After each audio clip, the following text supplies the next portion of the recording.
Radość, prawie emocje.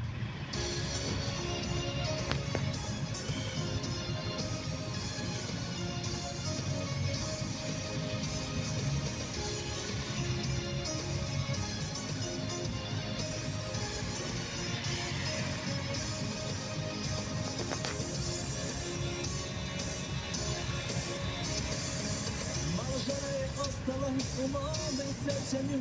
Trudim se da ih sve zaboravim, a tvoje sve još osjećam na svome ramenu.